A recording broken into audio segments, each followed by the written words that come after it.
हिमाचल प्रदेश विधानसभा में पहली बार बाल सत्र होने जा रहा है और इसमें 17 साल से कम उम्र के बच्चे आपको मुख्यमंत्री, नेता प्रतिपक्ष, मंत्री बनते हुए दिखेंगे और कैसी वो चर्चा करेंगे। 12 जून को ये सब कुछ सबके सामने आएगा और पूरा क्या शेड्यूल रहेगा, इसी विषय पर बातचीत के लिए खबरें अभी तक के साथ मौजूद हैं हिमाचल विधानसभा के अध्यक्ष कुलदीप पठानिया। उन्हीं से बातचीत करेंगे। पठानिया जी, जिस तरह से एक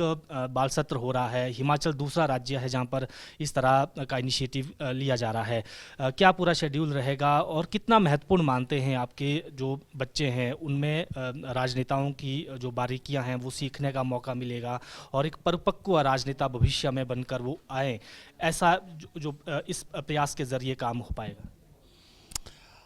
ये बाल सत्र के आयोजन के पीछे सोच ये है कि नौजवान और बच्चे जो हैं ये देश का भविष्य हैं और देश के भविष्य को वर्तमान चुनौतियों से या भविष्य की चुनौतियों से अवगत कराना ये हमारा दायित्व है। चुनी हुई संस्थाओं का भी दायित्व है, सरकारों का भी दायित्व है और अन्य जो हमारे जो क्षेत्र हैं उनका भी दायित्व है। उसी परिप्रेक्ष्य में ये बाल सत्र का आयोजन यहाँ पर जो अंतर्राष्ट्रीय बाल श्रम दिवस है 12 जून उसमें इसका आयोजन हो रहा है,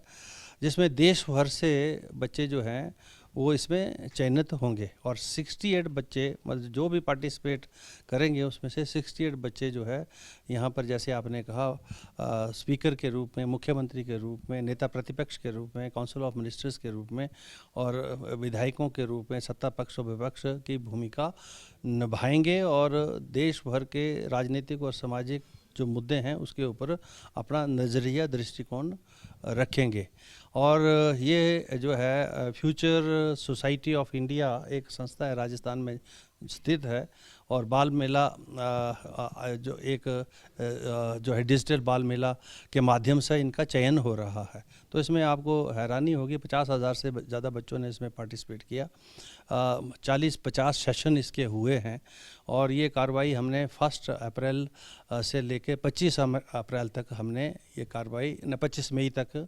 1 अप्रैल से लेके 25 मई तक ये कार्रवाई हुई है, जिसमें जो है करीब 1100 के करीब बच्चों ने इसमें पार्टिसिपेट किया है और पहले चरण में 585 और जिन्होंने अपने विचारों की अभिव्यक्ति जो है विषयों के ऊपर की है और समय में की है और उसके बाद 285 ऐसे बच्चे हैं जिनका जो है दूसरे चरण में जो है उन 585 में से चयन हुआ है, जिन्होंने अपने नज़रिया, दृष्टिकोण, जो समाज, जो आज की आवश्यकताएं, ज़रूरतें हैं, जो देश की चुनौतियां, उसके विषय में रखा है। अब उन 285 में से 68 ऐसे बच्चे होंगे जो चयनित होंगे, जो क्योंकि सत्र का समय जो है वो कम होता है जैसे आप जानते हैं और कम समय में सारी बात रखनी है, तो वो जो है वो कला किन बच्चों में है, इस बात को ये डिजिटल बाल मेला उसको देखेगा और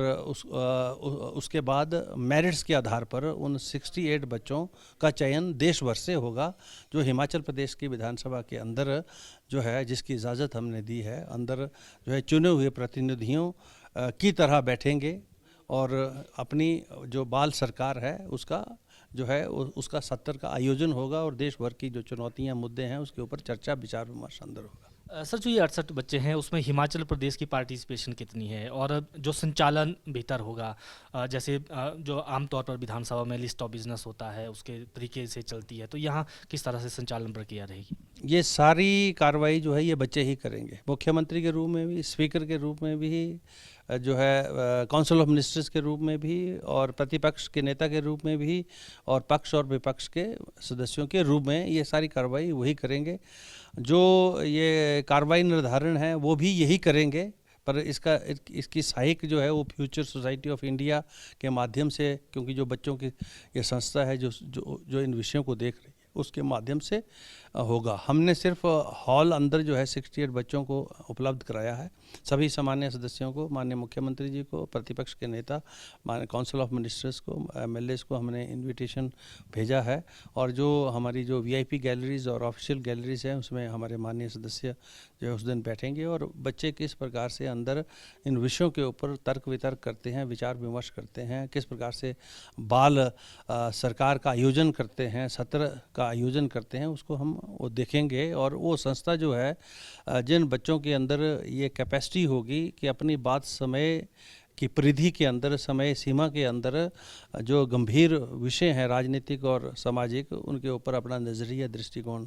रखते हैं, वो चयनित होंगे 68 बच्चे। और मुझे लगता है कि उन 68 में से ज़्यादातर बच्चे हिमाचल प्रदेश के होंगे, क्योंकि अभी हिमाचल प्रदेश के बच्चों का ज़्यादा पार्टिसिपेशन रहा है। जो 1100 के करीब जो वीडियोज़ ऑडियोज़ आए हैं उसमें ज़्यादातर बच्चे 800-900 के करीब हिमाचल से हैं, अन्य राज्यों से कम है। लेकिन 68 बच्चों का चयन जो है देश भर के बच्चों में से ही होगा।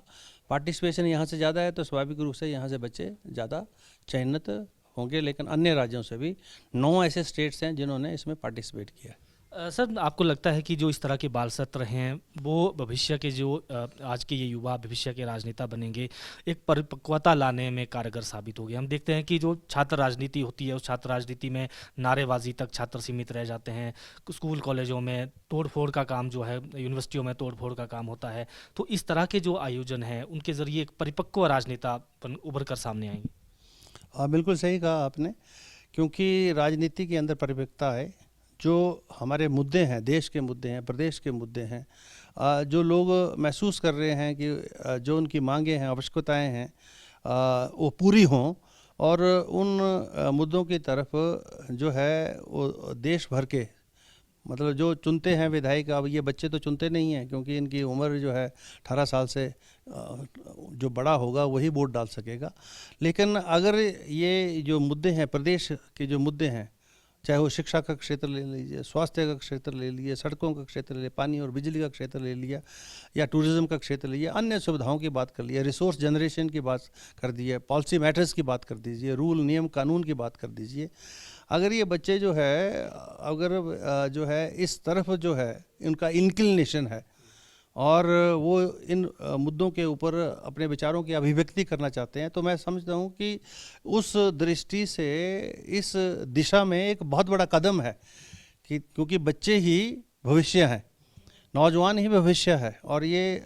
देश जो है ये युवाओं का देश है। इसमें 65% of the population is a youth population, जिसकी एज ग्रुप जो है 35 to 45 के अंदर जो है 65% पॉपुलेशन है।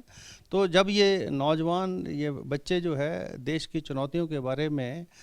जो है अनुभव करेंगे और जानेंगे, उसके बारे में परिपक्व होंगे, तो मैं ये समझता हूँ कि आने वाला समय हमारा अच्छा होगा। सर, आखिरी प्रश्न, पुणे में नेशनल लेजिस्लेचर जो कॉन्फ्रेंस होने जा रही है, कितना महत्वपूर्ण इसको मानते हैं विधायिका को भी मजबूत करने के लिए, और आप भी वहाँ पर जाएंगे, किस तरह की चर्चाएं वहाँ रहेंगी? ये भी ये दूसरा कदम है कि राष्ट्र के चुने हुए सारे प्रतिनिधि, यानी 4300 के करीब विधायक हैं, और जो अपर हाउस है विधानसभा का परिषद जो होती है उसके जो सदस्य हैं, इस नेशनल लेजिस्लेचर कॉन्फ्रेंस के माध्यम से